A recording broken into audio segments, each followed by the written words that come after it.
Bonsoir à tous, bonjour à tous, puisqu'il fait encore jour dans cette rédaction de Mediapart que nous avons transformée en studio. Ça sera cette fois, je crois, le dernier live de la saison. À 20h30, d'ici 1h30, il y aura le grand débat sur la Grèce. Après le tremblement de terre politique qu'a constitué le référendum de dimanche dernier et surtout son résultat, puisqu'on nous annonçait un scrutin serré au coude à coude. Et puis finalement, le non l'a emporté, je vous le rappelle, avec 61%. Et donc, il y aura des chercheurs, mais aussi des politiques, hommes et femmes grecs, qui essaieront de nous raconter ce qui s'est passé ces 15 derniers jours et ce qui est en train de se passer, puisque ce sont des heures assez cruciales, puisqu'on attend, pour employer une expression pas très agréable, que Alexis Tsipras et la Grèce rendent leur copie ce soir aux institutions, comme on dit, pour voir si la négociation peut se poursuivre et surtout dans quels termes la négociation peut-elle se poursuivre. Donc le grand débat consacré à la Grèce, ça sera tout à l'heure à partir de 20h30. Mais pour l'instant, c'est une émission que vous connaissez, c'est Retour sur nos enquêtes. Et alors, quelle enquête? Eh bien, celle qu'on a surnommée dès sa sortie France Leaks. C'était le 23 juin au soir, il y a un peu moins de 3 semaines. Mediapart et Libération sortaient donc des révélations de l'organisation Wikileaks qui détaillaient comment la NSA américaine écoutait, espionnait, peut-être pire, on en parlera, les plus hauts dirigeants français. Et puis ensuite, le feuilleton a continué ces derniers jours, puisque, comme vous avez pu le lire sur Mediapart, eh bien là aussi, Angela Merkel, la chancelière allemande, elle aussi, était écoutée. Donc pour nous parler de tout ça, une consoeur de Libération, Amaëlle Guiton. Donc vous avez sorti, Amaëlle, le dossier, je le disais, le 24 juin dans Libération. Juan Branco, qui est juriste et qui est le conseiller juridique de Wikileaks, organisation donc de Julian Assange. François Bonnet, le directeur éditorial de Mediapart, et puis Lénaïque Bredou, qui s'occupe à Mediapart, qui suit, comme on dit, l'exécutif et en particulier l'Élysée, et qui nous dira quelle a été la réaction française, la réaction politique et diplomatique française, quand la France s'est su écouter, et qui nous racontera aussi, évidemment, le feuilleton de la demande d'asile aussitôt rejetée de Julian Assange. Alors, Amaëlle Guiton, évidemment, j'imagine qu'il y a plein de choses que vous ne pouvez pas nous raconter sur le making-of d'une enquête pareille, mais quand même, comment on se retrouve à travailler avec Wikileaks, comment ça se passe, et comment une enquête avec ce type de documents, de matériaux journalistiques est-elle travaillée? Alors dans notre cas, c'est relativement simple, c'est-à-dire qu'on a travaillé avec un journaliste indépendant qui s'appelle Jean-Marc Manac, qui avait lui déjà travaillé avec plusieurs reprises et sur plusieurs dossiers avec Wikileaks, et qui a souhaité travailler avec Libération sur cette enquête. Donc le canal est relativement simple. Après, sur la manière de faire, il y a effectivement des tas de choses qu'on ne peut pas raconter pour une raison très simple, hein, c'est que notre partenaire Wikileaks est quand même soumis à des pressions extrêmement fortes. Il s'agit à la fois de pression financière, on sait qu'il y a un blocus financier qui dure depuis plusieurs années, on sait qu'il y a une enquête d'un grand jury américain qui est montée elle aussi depuis plusieurs années. Donc bien évidemment, on a un devoir de confidentialité vis-à-vis d'eux aussi, comme mesure de protection, évidemment. Après, voilà, on se retrouve effectivement à consulter des documents dont on se rend assez vite compte qu'ils ont un caractère assez explosif, à la fois par la nature des cibles, hein, puisque, vous le disiez, on parle quand même de 3 présidents de la République successifs, par la nature du matériau lui-même, puisque c'est des comptes rendus d'interception top secret de la NSA, c'est-à-dire du matériel auquel jusqu'à maintenant aucun média n'avait eu accès. Dans le cas d'Edward Snowden, on avait les méthodes. Edward Snowden avait amené plein de documents qui montraient comment la NSA faisait. Là, on s'est retrouvé effectivement avec la traduction, finalement, avec la conséquence, c'est-à-dire des comptes rendus d'interception, des analyses de communication, avec y compris des commentaires, etc. Et puis, voilà, on travaille. On vous donne à lire des conversations téléphoniques? C'est les documents qu'on a publiés. Ce n'est pas les conversations en tant que telles, c'est les analyses qui sont faites par un bureau qui est celui du service des synthèses, hein, le Summary Services, qui est donc chargé d'analyser des interceptions téléphoniques et d'en faire des comptes rendus, en gros du matériau digeste et lisible par des officiels américains. Et donc voilà, une fois qu'on est devant ça, eh ben on travaille, on essaie de comprendre exactement à quoi on a affaire, on écrit, enfin on fait un travail de journaliste. Chez les gens de Wikileaks ou c'est Jean-Marc Manac ou c'est vous-même, on vous donne une sorte de masse de documents que vous devez traiter vous-même journalistiquement, ou est-ce qu'il y a eu un tri, une mise en ordre, voire des choses qui ont été enlevées avant que ça arrive jusqu'à vous? Alors ça, pour le coup, ça serait plutôt parmi le making-of sur lequel on ne peut pas forcément dire énormément de choses, puisque là, voilà, c'est aussi des méthodes de travail globales.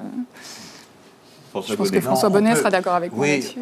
On peut simplement dire que le nombre de documents était moins important que, par exemple, lorsque Wikileaks a révélé l'intégralité des câbles diplomatiques, où là, c'était des dizaines de milliers de documents, et ça a été une masse de travail journalistique absolument considérable à faire, qui a duré des mois, analyse et en publication. Qui a duré des mois, qui s'est faite je dirais, à plusieurs dizaines de journaux en Europe et dans le monde entier. Donc là, je dirais qu'en termes de masse de documents, ça n'avait pas cette ampleur. Voilà. Après, pour revenir sur le making-of et sur comment ça se fait, parce qu'il y a évidemment, et c'est normal, toutes les accusations, vous êtes les petits télégraphistes aveugles d'une association qui vous manipule. Ça ne se passe pas comme ça. C'est-à-dire que pour ce qui concerne Mediapart, nous, on a des relations depuis maintenant longtemps, depuis 2010-2011, avec les équipes de Wikileaks et avec Julian Assange. Je me souviens, on était allé avec Edoui Plenel dans un voyage assez improbable, rencontrer Assange quand il vivait encore dans un manoir dans la campagne à 150 km de Londres. C'est-à-dire qu'il ne vivait pas reclus dans une chambre de 9 mètres carrés à l'ambassade d'Équateur. Donc on l'avait rencontré à cette époque, on avait très longuement discuté. Après, le contact n'a jamais été rompu. Je dirais Jérôme Mourdeau, qui est journaliste à Mediapart, est en contact très régulier avec l'entourage d'Assange, alors selon des procédures toujours très complexes, parce qu'effectivement, on sous-estime et on a tendance naturellement à sous-estimer l'incroyable pression qui est exercée sur ces gens. Donc, chez nous, c'est Jérôme Mourdeau qui maintient ce contact. Il ne peut pas être là ce soir parce que c'est lui qui devrait parler de tout ça, qui maintient ce contact avec l'entourage de Wikileaks.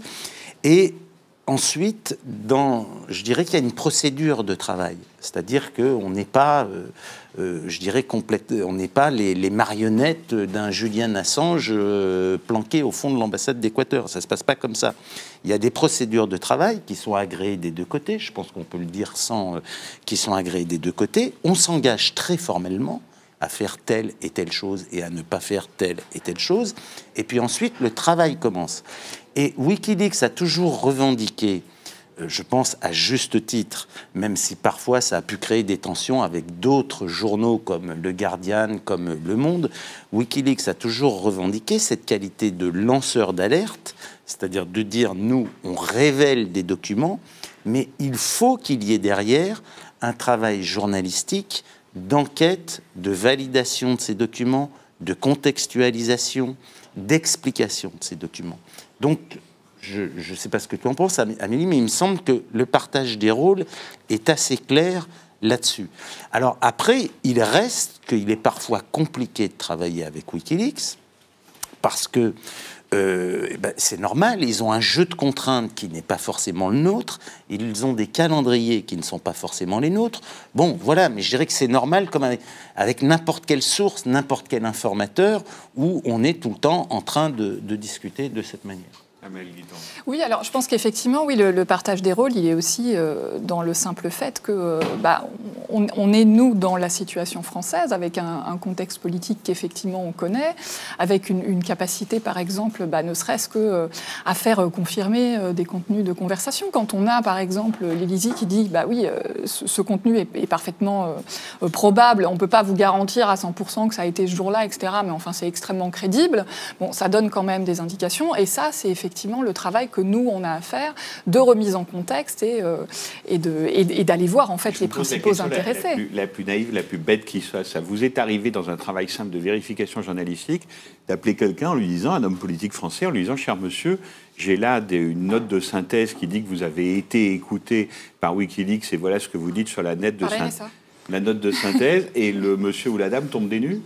Ah bah oui. Ah bah oui. Le sénateur qu'on a appelé a commencé à pousser des grands cris. En fait, disant, mais c'est quoi? J'ai été écouté. Mais c'est incroyable, c'est un scandale. Ça dépend complètement des interlocuteurs. Moi, je me souviens que dans le cas précis, effectivement, de la première vague de France Leaks, mon collègue qui avait appelé Jean-David Lévite, donc ancien ambassadeur à Washington, lui n'était absolument pas surpris. Il disait, oui, non seulement c'est crédible, mais de toute façon, moi, je suis toujours partie du principe que j'ai été écouté. Parce qu'il faut partir du principe qu'on est écouté, et pas seulement par ses alliés, a-t-il ajouté, ce qui est assez délicieux. Mais donc oui, ça dépend des interlocuteurs. Alors il y a ceux qui tombent des nues, il y a ceux qui font semblant de tomber des nues parce que quand même ils s'en doutaient un peu. Et puis il y a ceux qui effectivement disent oui, c'est pas très étonnant parce que je suis toujours partie du principe que ça se faisait. Donc ça dépend des profils, on va dire.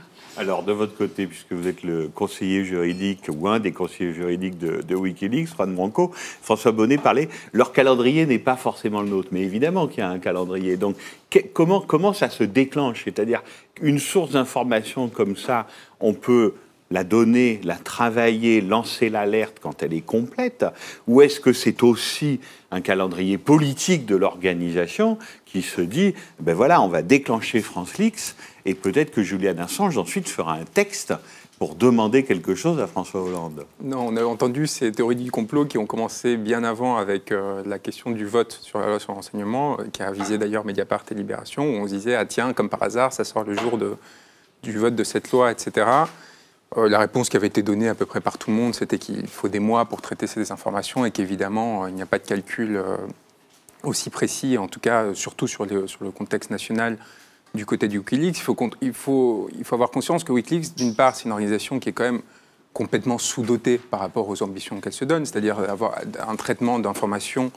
C'est une sorte de bibliothèque des appareils de pouvoir à l'échelle mondiale. Donc à partir de là, les objets de travail et les informations à traiter sont immenses, pour ne pas dire infinies. Et l'ambition est de le faire, et de le faire de façon constante, sans limite. Donc à partir de là, n'importe quelle organisation aurait du mal à traiter avec ça. Il se trouve qu'en plus, Wikileaks travaille avec des moyens restreints, avec un nombre limité de personnes, pour toute une série de raisons, financières, mais aussi tout simplement de confiance. On n'intègre pas Wikileaks comme ça, n'importe comment. Il faut connaître des gens qui connaissent des gens, qui vont vous vérifier, vous contrôler à plusieurs reprises, etc., jusqu'à obtenir une confiance suffisante pour pouvoir accéder. Et encore une fois, et même là, à l'intérieur de l'organisation, il y a évidemment beaucoup de niveaux différents de révélation et de connaissance du système.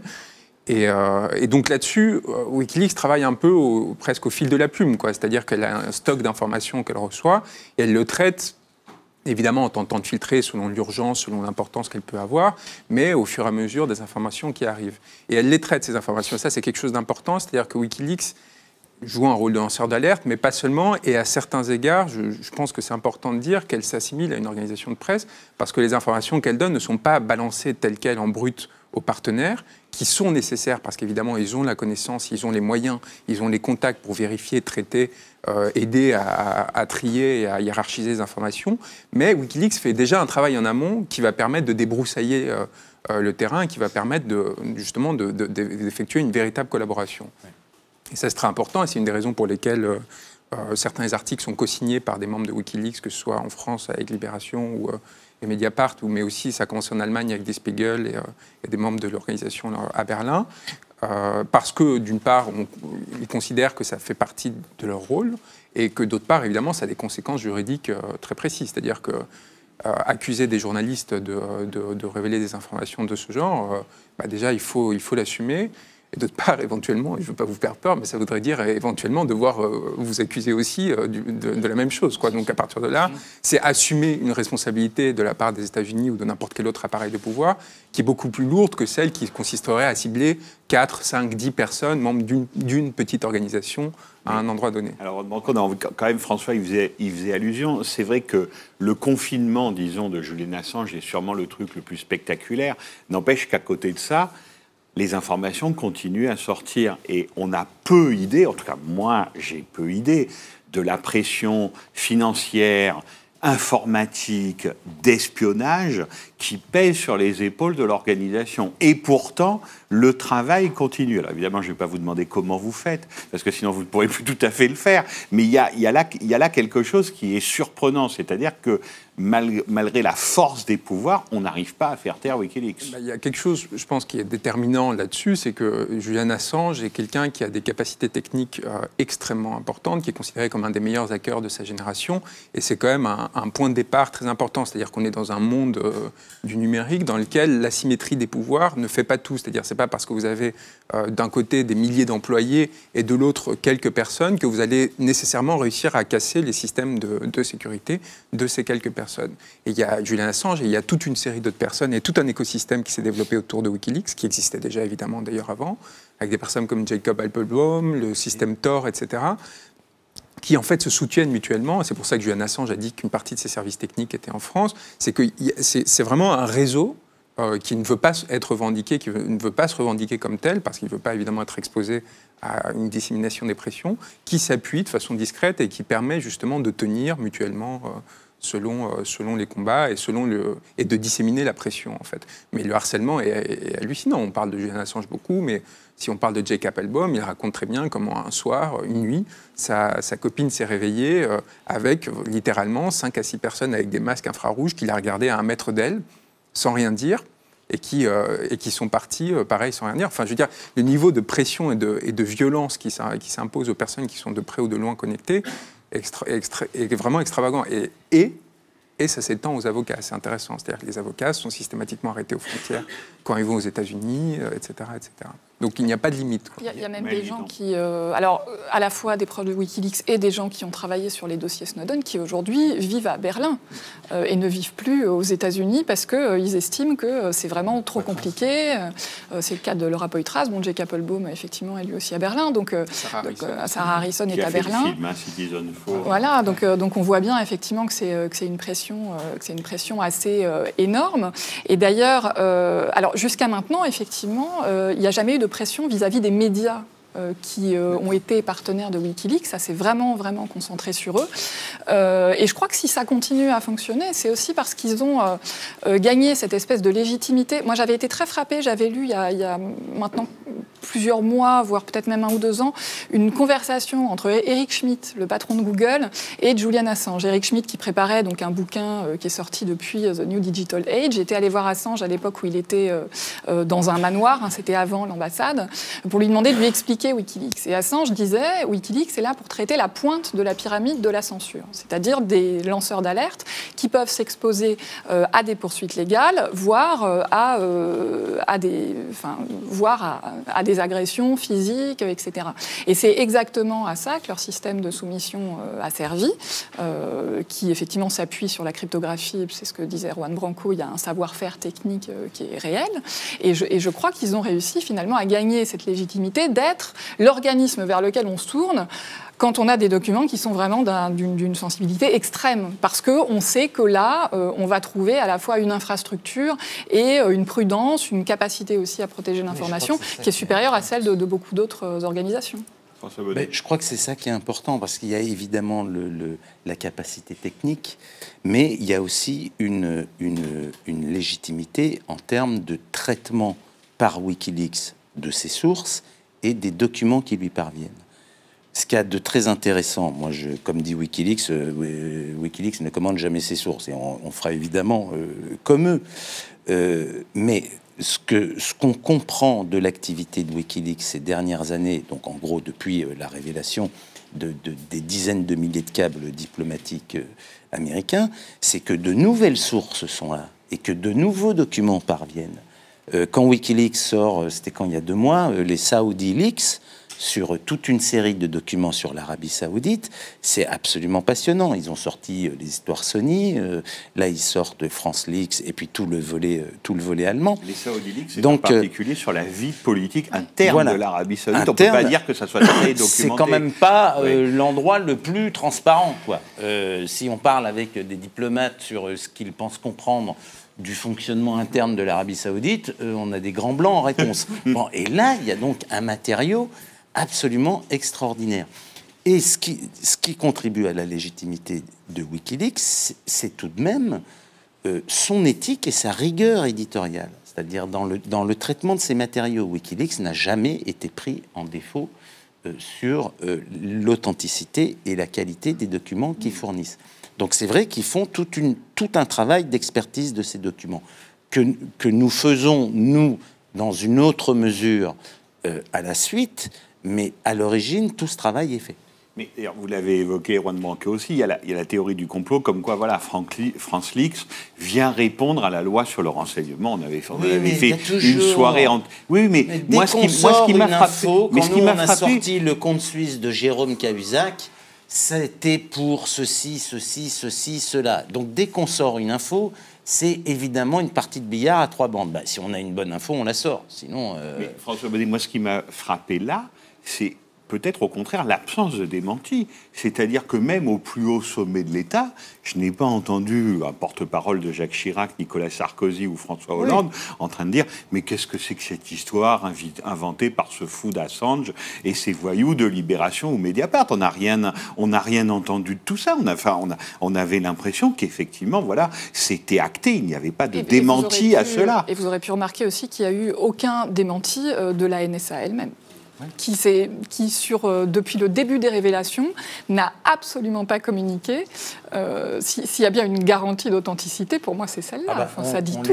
On les a contactés, Thomas Cantaloupe les a contactés. La réponse a été « nous ne commentons pas ». Nous avons comme règle de ne pas commenter. Et si vous vous souvenez bien, je crois que c'était en 2013, au moment des révélations du Spiegel sur l'espionnage du portable d'Angela Merkel, la réponse du gouvernement américain avait été de dire « nous n'espionnons pas et nous n'espionnerons pas la chancelière allemande ». À aucun moment, ils avaient dit « nous n'avons jamais espionné la chancelière allemande ». Et dans le cas de François Hollande, la réponse a été exactement la même. « Nous n'espionnons pas et nous n'espionnerons pas François Hollande ». Enrique Brodou, sur la réaction justement et le manque de surprise, mais plutôt une sorte de résignation à la fois politique et diplomatique. Ah oui, ils nous écoutent, nous le savions, et on n'osera même pas protester, ou à peine. En fait, il y a une part de jeu de rôle. De fait, ça fait des mois qu'ils savent qu'il y a des éléments attestant du fait que la NSA a écouté les autorités françaises, puisqu'il y avait déjà eu des éléments à être sortis dans la presse. Là, c'était la première fois qu'il y avait les preuves que les 3 présidents successifs, et bien évidemment plein de fonctionnaires, de ministres, qui avaient été écoutés par l'agence américaine. Donc, du coup, c'est comme s'ils s'attendaient à ce que ça leur arrive un jour. Et alors, bon, il y a le communiqué obligé, le passage obligé, donc l'Élysée qui dit qu'il s'agit de faits inacceptables, l'expression... était choisie était celle-là. En fait, la parade trouvée par les autorités françaises immédiatement, ça a été de dire non, mais c'est réglé. C'est en fait la même chose que ce que dit la Maison-Blanche. La Maison-Blanche dit on le fait pas et on le fera pas. Donc, sous-entendu, on l'a fait. Et la France dit la même chose, dit en fait, depuis l'automne dernier, c'est réglé. C'est-à-dire que nous sommes persuadés que nos alliés ne le font plus. Puisque Barack Obama s'est engagé auprès de François Hollande à ne plus le faire. Donc, ils disent et ils insistent et ils argumentent à chaque fois en disant nous avons de nouveau eu l'engagement de Barack Obama que les interceptions larges entre alliés étaient finies, sans distinction, étaient terminées. Et donc ça a été ça la réponse française, qui a été très faible. Et alors pour la galerie, ils ont convoqué l'ambassadrice des États-Unis au Quai d'Orsay, avec 3 caméras devant. C'était assez grotesque, il faut le dire quand même. C'est passé la même chose en Allemagne, d'ailleurs, de manière totalement parallèle. On convoque l'ambassadeur des États-Unis pour lui donner une petite admonestation. Voilà, mais on l'expulse pas, on rapatrie pas son propre ambassadeur, on ne demande pas l'interruption des négociations sur le traité transatlantique, alors que les Européens sont en train de négocier avec les États-Unis. Il y a plein de choses possibles dans ce qui n'est simplement pas crédible, parce que il faut quand même rappeler que ça a été ce qui a été montré par les commissions d'enquête parlementaires américaines, pas seulement sur les attentats du 11 septembre, mais également sur certaines opérations irakiennes. C'est que tant la CIA que la NSA fonctionnent parfois sans mandat politique. Donc c'est vrai que dans les documents qu'on a publiés, certains étaient adressés au département d'État. C'est-à-dire que c'est Hillary Clinton qui avait sur son bureau les notes d'analyse des comptes rendus d'écoute des différents chefs d'État européens. Donc quand Obama dit « nous ne le faisons plus » ou quand l'Élysée dit « nous ne le faisons plus », D'abord, je pense que très franchement, ils n'en savent rien, puisqu'il y a une zone grise, et cette zone grise a été parfaitement documentée par le Congrès américain, de fonctionnement et de la NSA et de la CIA. Et nous, on s'est livré au petit exercice hier quand on a publié quand même, c'est pas seulement l'espionnage d'Angela Merkel, c'est la mise sur écoute de la quasi-totalité de la chancellerie allemande. Angela Merkel, tous ses conseillers, comme c'était le cas pour la présidence française, c'est-à-dire des directeurs d'administration, des hauts fonctionnaires, des ministres, des chefs de cabinet, des conseillers de cabinet, etc. Donc, on a ce document qu'on a publié avec 40 numéros de téléphone. Mathieu Manuedex, hier, a appelé les 40 numéros de téléphone. Ben, ils répondent, hein. Il y a quelqu'un au bout de la ligne. Oui, c'est moi. Bon, et alors, on croit quoi? Que très gentiment, tout ça s'est arrêté? Que Obama a dit stop et que la NSA a dit, bon, on coupe tous les fils, enfin, ça y est, c'est fini, on efface tout ça? Évidemment que non. Donc, on est dans la plus grande des hypocrisies. On ne peut pas croire une minute que ce système s'est arrêté. Il se peut, en revanche, que les notes d'analyse politique ne viennent plus aujourd'hui sur le bureau de John Kerry ou de Barack Obama, puisqu'ils ont dit non, plus jamais, je ne veux pas voir ça, etc. Enfin, ils sont quelque part, il n'y a pas de problème.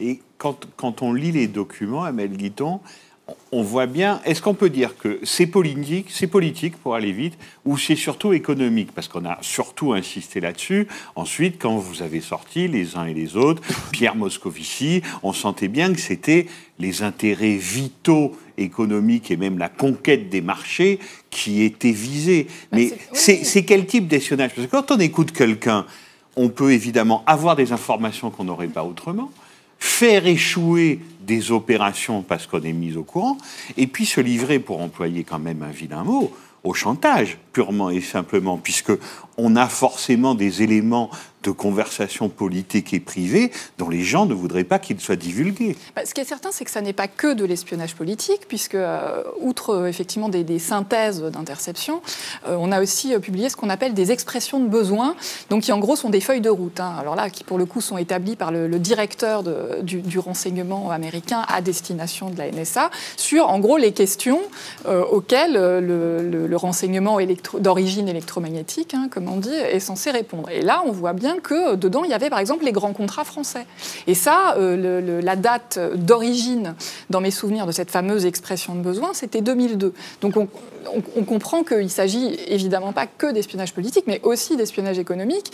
Une preuve supplémentaire en a été, et d'ailleurs c'est aussi une des raisons pour lesquelles les gouvernements, et côté français et côté allemand, sont si embêtés avec ça, c'est qu'on sait par exemple que le renseignement allemand a espionné pour le compte de la NSA des entreprises européennes. À l'époque, c'était EADS et Eurocopter, aujourd'hui qui sont fondus dans Airbus, mais aussi des fonctionnaires du Quai d'Orsay, des fonctionnaires de la Commission européenne, etc. Et ça, on voit bien que c'est de l'espionnage économique. Et on sait que de toute façon, il y a une collaboration entre le BND allemand et la NSA qui manifestement a largement excédé l'antiterrorisme. On sait aussi qu'il y a une collaboration entre la DGSE et la NSA qui est censée justement répondre aux problèmes de la lutte antiterrorisme. Enfin, vu le précédent qu'on a en Allemagne, on peut quand même se poser un certain nombre de questions. Donc c'est évidemment compliqué pour un gouvernement de se fâcher avec un allié avec lequel, par ailleurs, il travaille. C'est-à-dire qu'on s'espionne entre alliés, mais on travaille aussi ensemble. Donc, tout ça est quand même assez peu sain, au final. Et est-ce que les documents Wikileaks démontrent aussi que la France rend l'appareil à ses alliés? Ah bah ça, en l'occurrence, on n'en a pas eu de preuves pour le moment. Mais il y a eu quand même cette enquête du Nouvel Obs, assez intéressante. Qui documente de façon très précise. Et de toute façon, c'est un secret, enfin, c'est même pas un secret. Il y a des déclarations lors d'auditions en commission parlementaire expliquant que, de fait, la DGSE, c'est son travail quand même, de faire de l'espionnage à l'étranger. C'est sa vocation. Et d'ailleurs, ça fait partie des raisons pour lesquelles, effectivement, la France n'a pas poussé de cris très, très forts. C'est qu'il y a plein de conseillers. Moi, il y en a un qui m'a dit, voilà, on a tous quelque chose à se reprocher. Donc il y a un moment où, et on sait effectivement, et c'est ce que le Nouvel Obs expliquait, c'est notamment les câbles sous-marins à travers lesquels la France espionne un certain nombre de pays, et pas uniquement des pays pas des pays ennemis, pas uniquement les pays avec lesquels il y a des conflits ouverts, mais effectivement aussi ses alliés. Parce que c'est ça le non-dit et le tabou. Le tabou n'est pas de dire que la France n'espionne pas l'Iran. Bon, voilà. Le tabou, il est de dire que la France puisse espionner l'Allemagne ou les États-Unis. Mais avec une efficacité semblable ? Bah, c'est ce qu'ils disent que non. Alors après, bon, voilà, ils disent que en vrai, face à la machine de guerre de la NSA, les moyens de la DGSE et du renseignement français sont sans commune mesure. C'est-à-dire que ils disent qu'eux, ils peuvent écouter un petit bout. Et évidemment, la différence avec la NSA, c'est le maillage complètement dingue de tout et n'importe quoi, parce que y compris effectivement dans les comptes rendus d'écoute. Il y a des choses qui sont... Enfin, voilà, franchement, voilà, ça montre qu'ils écoutent tout et n'importe quoi, tout simplement. La France a priori pas les moyens de le faire. On n'est pas du tout ni dans les mêmes ordres de budget, ni dans les mêmes ordres de moyens humains. Ça, pour le coup, il y avait eu, dans le dernier rapport de la Commission nationale de contrôle des interceptions de sécurité, d'ailleurs, un comparatif entre le renseignement en France, en Allemagne et aux États-Unis. C'est vrai que ce n'est pas du tout les mêmes ordres de grandeur, mais effectivement, pour le coup, le papier du Nouvel Obs l'a très bien montré. C'est pas pour ça qu'il n'y a pas de savoir-faire technique et de capacité d'interception en France. C'est une différence d'échelle qui devient une différence de nature. C'est-à-dire que les moyens sont tellement colossaux côté américain. C'est très intéressant de voir qu'une partie de ces notes sont adressées au département d'État, où là encore, ils vont repasser dans la moulinette des analyses du département d'État. Le Quai d'Orsay, à part, je dis ça... Je n'ai pas la connaissance parfaite de la machine, mais ce que je crois comprendre de ce que je sais du Quai d'Orsay, c'est que, à part quelques très gros dossiers où là, des notes de la DGSE peuvent arriver, ils ne sont pas sur l'ensemble des dossiers en permanence alimentés par du renseignement. Donc il y a un travail politique qui continue. Je dis ça pourquoi? Parce que si on prend par exemple cette négociation qui est énorme, qui porte des enjeux très lourds, qui est celle du traité transatlantique de libre-échange. Bon, si on est dans une telle asymétrie entre des États-Unis qui sont en mesure de suivre en direct l'évolution des positions, pas seulement de chacun des pays européens, mais je dirais de toutes les parties impliquées. Le Parlement européen, hier, a donné son accord sous condition à la poursuite des négociations. Nous, il se trouve qu'on a publié il y a quelques mois une enquête sur un hacker de base qui avait pu aspirer la quasi-totalité des messageries des parlementaires européens. Bon, donc si un hacker de base sait faire ça, on imagine ce que peut faire la NSA. Bon, donc ça veut dire qu'ils sont en mesure, en permanence, de suivre au millimètre près les évolutions de position et les reconfigurations des forces en présence. Là, c'est pas possible. Enfin, on est dans une asymétrie qui devient absolument incroyable. Mais le problème que ça pose, et je le lisais dans un papier de Mediapart, c'est un problème de sécurité. C'est-à-dire que moi, je serai le contre-espionnage français, en plus au moment où on passe cette fameuse loi sur le renseignement, où on vous explique qu'en clair, le président actuel, en exercice, est écouté sur son téléphone portable, mais qu'il n'y a pas moyen de lui faire changer son téléphone portable. Appareil et numéro. Et que le truc n'est pas crypté et que donc on peut continuer à l'écouter. Mais c'est surtout ça le problème. Là, pour le coup, il y a aussi une différence entre les États-Unis et l'Europe, manifestement. C'est que, par exemple, Barack Obama, depuis qu'il est au pouvoir, utilise pour ses conversations un téléphone protégé, ce qui n'a pas été le cas ni de Nicolas Sarkozy, ni de François Hollande, dont il est manifeste qu'ils sont restés complètement accros à leur smartphone, parce qu'effectivement, le téléphone crypté français, c'est pas forcément pratique, c'est un peu long, c'est un peu lourd, c'est évidemment beaucoup moins user-friendly qu'un iPhone ou un Android, j'imagine, et que donc, du coup, ils ne prennent pas forcément de précautions particulières. Alors, ceci étant, on peut quand même imaginer, en tout cas, on peut l'espérer, que pour les dossiers les plus sensibles, ils prennent quand même un minimum de précautions, et notamment de ne pas forcément communiquer par téléphone. Quand même, toutes les enquêtes, et Léna peut en témoigner aussi, mais le nombre d'articles qu'on a lus sur, en gros, et c'était le surnom de Hollande il y a quelques mois encore, le président SMS. Il préside par SMS. Il passe toute sa journée à faire des textos, envoyer des SMS à ses ministres, à ses conseillers, aux journalistes, etc. Mais c'est dingue. Enfin, j'ai un contre-exemple assez intéressant, c'est qu'on a échangé avec François Hollande par texto pendant cette phase, et évidemment, alors ça pose évidemment des questions non seulement par rapport à la vulnérabilité et sa capacité à agir en étant... On a échangé, vous et lui. De façon générale, et la question qui se pose, c'est évidemment d'une part sa vulnérabilité par rapport aux services d'espionnage américains et donc appareils d'État américains qui peuvent immédiatement mettre en branle sa machine pour dire « Ouh là là, qu'est-ce que vous êtes en train d'essayer peut-être de commencer à faire ?» même par rapport à l'appareil d'État français. On sait très bien que quand on est dans une circonstance comme celle de la situation de Julian Assange, où la France peut décider à un moment de faire un geste extrêmement symbolique et extrêmement lourd, la seule façon d'arriver à obtenir un résultat là-dessus, c'est en court-circuitant toutes les étapes intermédiaires et en donnant la possibilité au souverain suprême, en quelque sorte, la possibilité de faire un geste comme ça qui aille contre l'intérêt apparent et immédiat de tous ceux qui le dirigent, donc de l'appareil d'État, etc., qui vont être paniqués en termes de coopération, etc. Or, dès le moment que les communications ne peuvent être protégées, ne sont pas protégées, sa vulnérabilité n'est pas seulement par rapport à son extérieur, mais même par rapport à l'appareil d'État en tant qu'intérieur. C'est-à-dire, il ne peut décider. Raccourci ne sert à rien. Il ne peut décider sans que le reste une partie de l'appareil d'État ne soit au courant à l'insu de son plein gré, en quelque sorte. Je précise que c'est pas seulement comme Mathieu Magnaudet que s'appelle un haut fonctionnaire allemand que ça répond au bout de la ligne. Là, on pourrait le faire si c'était notre genre, mais on pourrait faire le 06 de François Hollande. J'imagine que vous l'avez tous les quatre. Il y a quelqu'un qui répondrait au bout de la ligne. Tout le pari des journalistes politiques, là, il n'en a pas changé. Au grand désespoir de ses conseillers en sécurité, si j'ai bien compris.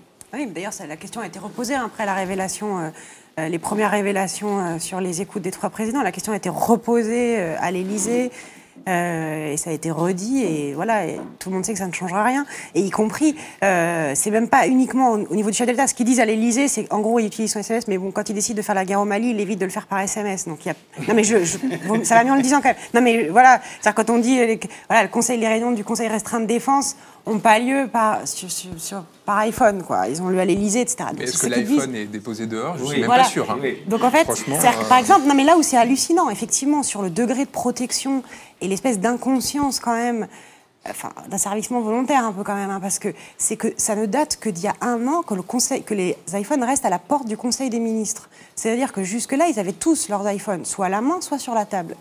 Donc il faut préciser qu'un iPhone simplement avec une batterie sert de micro. Suffit pour pouvoir enregistrer une conversation.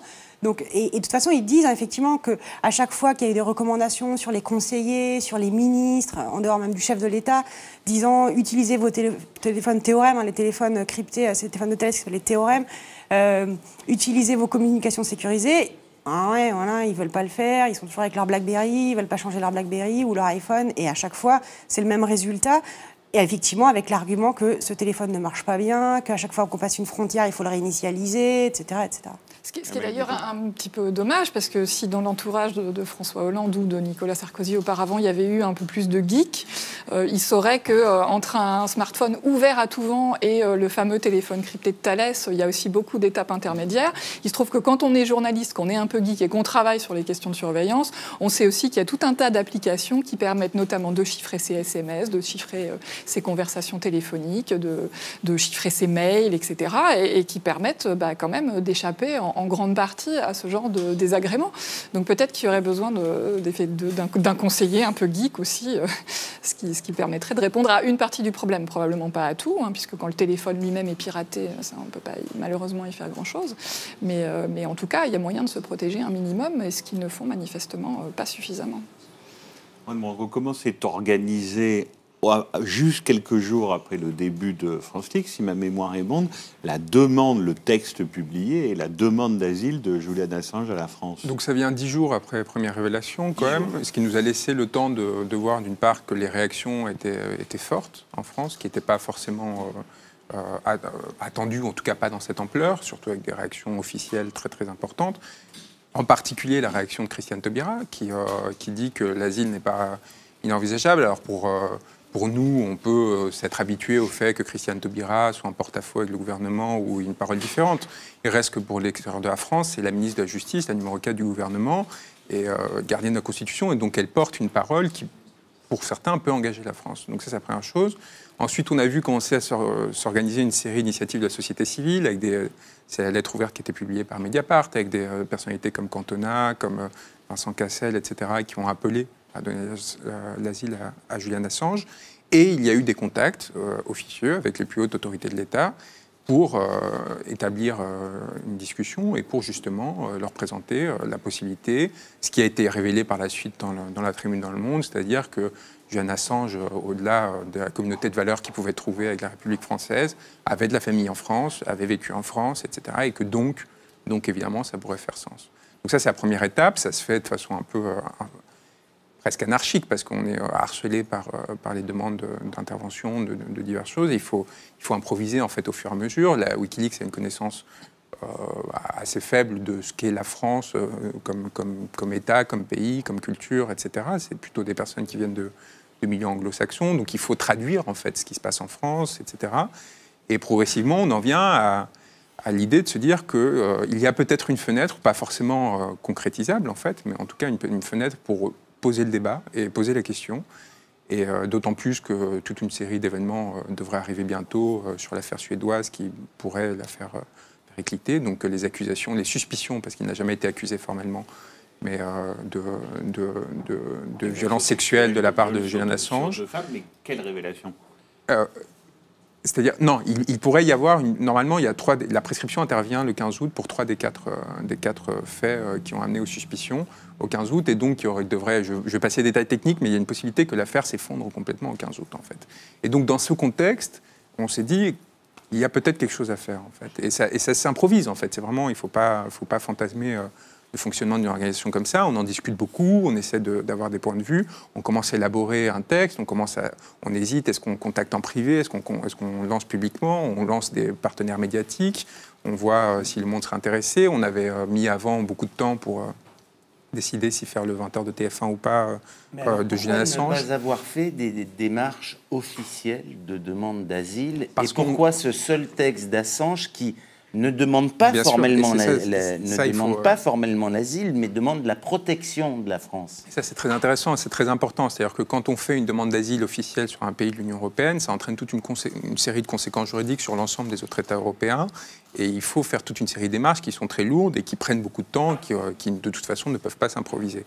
Notre idée, c'était pas ça. Notre idée, c'était de dire que si, comme la société civile poussait et comme une partie de la classe politique semblait y être sensible, le président de la République souhaitait prendre l'initiative, non seulement elle aurait du sens, mais en plus, évidemment, elle serait plus que bienvenue de la part d'une personne qui est quand même dans une situation humaine extrêmement difficile. Donc on s'est dit, on va ouvrir cette porte, on va lui ouvrir cette porte en particulier, parce que c'est évidemment une question qui est propre au président de la République, et on va voir comment il réagit, en fait. Et vous ne saviez pas à l'avance qu'il allait la claquer en 30 minutes? Ah non, ça c'est intéressant, parce qu'au contraire, il s'était montré ouvert à quelque chose d'assez flou, peut-être de très hollandien, mais en tout cas, il y y avait une possibilité dans vos contacts, dans les échanges, il y avait la possibilité d'établir une voie de communication, des échanges, et d'envisager la question. Et là, on se retrouve avec cette sorte de réaction, il faut quand même le rappeler. Donc il y a cette tribune dans Le Monde qui a publié ce vendredi dernier, en une du Monde et une pleine page du Monde, que Le Monde, justement, et c'est ça qui va provoquer le quiproquo, titre comme une demande d'asile, alors que ça n'est pas le cas, et le service de presse de l'Élysée qui, 3 quarts d'heure après, quand même, alors que le président est à Luanda, en plein rendez-vous diplomatique avec le président angolais, en 45 minutes, le service de presse de l'Élysée refuse, après examen attentif, c'est quand même fascinant, examen approfondi, une demande, ce qu'il considère être une demande d'asile, un examen approfondi d'une demande d'asile, c'est en moyenne 1 an, en particulier pour une affaire comme celle d'Assange, j'imagine que ça peut prendre encore plus longtemps. Donc après examen approfondi, refuse la demande d'asile qui n'a pas été faite, et du fait de toute une série de problèmes juridiques qui aussi n'existent pas formellement, en tout cas qui ne s'opposent pas à la demande d'asile. Parce que je suis d'accord avec François Bonnet, l'impression que ça donne, c'est que Julian Assange, de façon très maligne, met une pierre dans le jardin, une pierre politique dans le jardin de François Hollande, en lui disant, voilà, maintenant on a apporté la preuve dans vos journaux, vous contestez pas, vous êtes écoutés, c'est nous qui vous le prouvons par A plus B. Moi, je vis dans 9 mètres carrés, coincé à Londres, à 5, à l'ambassade d'Équateur, dans des conditions épouvantable, faites donc un geste politique, accueillez-moi en France. Et on se dit qu'évidemment, il va balayer ça d'un revers de main. Le problème, c'est que c'est ça exactement ce qui s'est passé. On ne s'attendait pas à ce qu'il le balaye en 45 minutes. C'est-à-dire que Valls l'avait déjà dit à 3 reprises. Valls avait déjà dit que la question ne se posait pas. Qu'il était hors de question d'accorder l'asile à Assange. Et je crois que justement, le caractère effectivement assez rapide de cette réaction élyséenne, pour le moins, ça montre qu'ils ne veulent surtout pas laisser s'installer l'idée qu'ils pourraient accueillir Assange en France. Parce que comme cette idée, en plus, a été émise par Christiane Taubira, qui est une membre du gouvernement, donc c'est évidemment pas anodin, ça a probablement jeté un certain trouble. Donc, effectivement, Manuel Valls avait, lui, réagi en disant que la question ne se posait pas et que ça ne réglait pas le problème des écoutes de la NSA. Et on a le sentiment que la réaction immédiate de l'Élysée, c'était aussi pour couper court ce qui montre une fébrilité assez importante et qui, pour nous, d'une certaine façon, est plutôt positive, parce que c'est quand même signifiant. C'est presque un des avocats qui s'occupe d'un recours qu'on va lancer à CEDH envisage de l'utiliser comme une preuve du fait que c'est quand même une affaire politique et pas du tout, comme on dit, de droit commun, etc., qui fait que la présidence de la République française, quand même 5e puissance mondiale, se sont obligés en 45 minutes de répondre à ce qu'elle considère être une demande, de peur des conséquences qu'il pourrait y avoir à laisser traîner la question trop longtemps. Mais alors pourquoi ne pas faire une demande? Je sais qu'il y a une difficulté géographique, parce qu'il faut être sur le pays. Non, pas forcément. Mais à l'OFPRA, pourquoi ne pas faire une demande à l'OFPRA, qui est un organisme indépendant et qui examine les demandes d'asile, et là, on sort du champ politique. Si l'OFPRA est saisi, l'OFPRA va instruire le dossier. Parce que l'OFPRA est constitué de représentants, enfin le comité qui étudie ces questions à l'OFPRA est constitué de membres du ministère des Affaires étrangères, de membres nommés par le président de la République, dirigé par Pascal Brice, qui est l'ancien conseiller diplomatique de Hollande pendant la campagne présidentielle. On sait très bien qu'in fine... mais soumis à des règles d'examen, des dossiers. Mais en fait, ils ont des arguments juridiques qu'ils utilisent pour l'instant. D'ailleurs, c'était ça dans la réaction absolument hallucinante qu'ils ont eue, c'est qu'ils citent deux choses. D'abord, il y a un mandat d'arrêt européen à l'encontre de Julian Assange, quand même, et ensuite, qui pourrait évidemment tomber, effectivement, si ça se confirme, sur la procédure suédoise, mais pour l'instant, il existe bien un mandat d'arrêt européen. Et deuxièmement, ils considèrent qu'il n'y a pas de danger immédiat. Alors, bon, ça, c'est une plaisanterie, mais l'idée, c'est quand même de dire qu'il n'est pas persécuté aux États-Unis. Puisque, par ailleurs, il n'est pas formellement inculpé aux États-Unis, puisque l'enquête du grand jury est secrète. Du coup, il y a des arguments juridiques que même l'OFPRA pourrait utiliser pour dire non. Donc, évidemment, dans ces cas-là, ça relève d'une décision politique. Léna, vous dites hallucinant, fébrilité, c'est-à-dire qu'on avait l'impression qu'ils avaient la patate chaude à Assange, que ça leur brûlait les doigts et qu'il fallait s'en débarrasser, mais vraiment le plus vite possible. En fait, c'était complètement lunaire, parce qu'en fait, comme leur communiqué n'avait aucun sens, on les a rappelés, en l'occurrence c'est Mathieu Dex qui les a rappelés. On dit bah oui, il fallait aller vite parce que le temps médiatique est rapide, donc déjà c'est lunaire comme réponse. Deuxième chose, il termine en disant mais qu'il fasse une demande d'asile, qu'il dépose donc une demande d'asile. Que après, juste avant, il venait avoir dit qu'il refusait.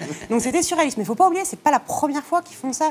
Parce que dans les arguments juridiques, y compris sur le volet suédois, où les accusations sont lourdes, viol et agression sexuelle, c'est quand même pas tout à fait anodin, il se trouve que c'est là où ça montre que c'est pas ça l'argument fondamental de la France, c'est qu'ils ont eu exactement la même réaction de fébrilité avec Snowden, quand ils ont quand même interdit l'espace aérien français à l'avion d'Evo Morales. C'est-à-dire ils ont été prêts à provoquer une crise diplomatique entre deux pays, parce qu'ils avaient peur que Snowden soit dans l'avion d'Evo Morales. C'était quand même hallucinant. Il faut se rappeler cet épisode. Ça montre aussi à quel point la France ne veut absolument pas se fâcher avec les États-Unis et fait tout pour surtout ne pas froisser son allié américain, et d'où sa réaction assez modérée à tout ça. Mais donc pour résumer, pourquoi est-ce qu'on n'a pas fait une demande à l'OFPRA? Justement pour éviter qu'il puisse se réfugier devant un argument technique et qu'il soit obligé de politiquement assumer ce geste. Et ce geste, politiquement, maintenant, il est assumé et nous, on est convaincus que les conséquences vont durer. C'est pas quelque chose... En fait, on a donné... Et ça, c'est intéressant parce que là, pour le coup, je l'ai écrit à Hollande. C'est-à-dire qu'il a donné le sujet à traiter par un communicant, en fait, en considérant que c'était un sujet de communication, qu'il fallait gérer le temps médiatique, etc. Sauf qu'on parle quand même de quelqu'un, Julian Assange, donc c'est déjà un destin humain et un destin d'une vie qui est en train de se jouer. Donc ça, c'est la première limite à ce genre de traitement. Et la deuxième, c'est quand même quelqu'un qui est en train de marquer l'histoire, d'une certaine façon. Et je pense que les destins se jaugent à l'aune justement de ce type de personnes et de ce type d'individus et à la façon dont il les gère. Et donc Hollande est en train de commettre, je pense, une erreur très importante en mettant de côté de façon si facile et si rapide ce sujet. Et je pense que ça va revenir. C'est-à-dire pas immédiatement, pas sous forme de une du monde nécessairement, mais c'est quelque chose qui va traîner, qui va tenir avec l'effondrement de l'affaire suédoise et avec des nouvelles révélations, etc. À chaque fois reviendra le fait qu'en 45 minutes, le dossier avait été traité et qu'à aucun moment, la question ne s'est vraiment posée parce qu'ils avaient peur. Merci beaucoup à tous les quatre. Une dernière question, Abel Guiton. Qu'est-ce qui vous a le plus étonné quand vous avez eu les documents, c'est-à-dire à la fois l'ampleur des écoutes sur le temps et puis sur le nombre de personnes? Est-ce qu'il y a un détail, quelque chose, une personnalité, un propos, une note de synthèse, même une façon de voir de la NSA, justement de synthétiser les propos, la façon dont ils regardent évidemment l'espionnage économique, mais aussi la vie politique française, la politique française. En fait, moi, je vais vous dire, ce qui m'a le plus frappé, c'est le caractère, à la fois dans les notes qu'on a publiées, et même dans ces fameuses expressions de besoin, etc., le caractère extrêmement routinier et bureaucratique de tout ça. On a l'impression que c'est une énorme machine qui a beaucoup de moyens et qui passe beaucoup de temps à recueillir de l'information, à écouter, etc. Mais ça, c'est sa fonction. Et il ne faut pas oublier que la NSA n'est pas un organisme indépendant qui agirait par une volonté propre. C'est qu'à un moment donné, elle travaille aussi sur commande de plusieurs administrations américaines, etc., notamment dans cette fameuse expression de besoin sur les questions économiques. On voyait quels étaient les destinataires, évidemment, des informations recueillies. Et c'était le département d'État, c'était le commandement des forces américaines en Europe, etc. Donc il ne faut pas le voir comme une espèce de je ne sais pas comment dire, mais de pseudopode presque indépendant. Il faut le voir aussi comme une expression d'une volonté gouvernementale. Il ne faut pas perdre ça de vue.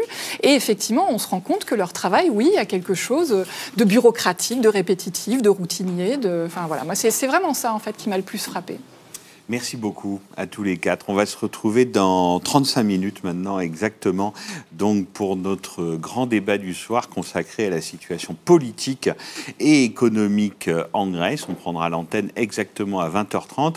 Il me reste à vous dire que Mediapart, la totalité du journal, est en accès libre jusqu'à minuit et que l'offre du jour, qui elle aussi est valable jusqu'à minuit, c'est 20 € pour 6 mois d'abonnement à Mediapart. À tout de suite.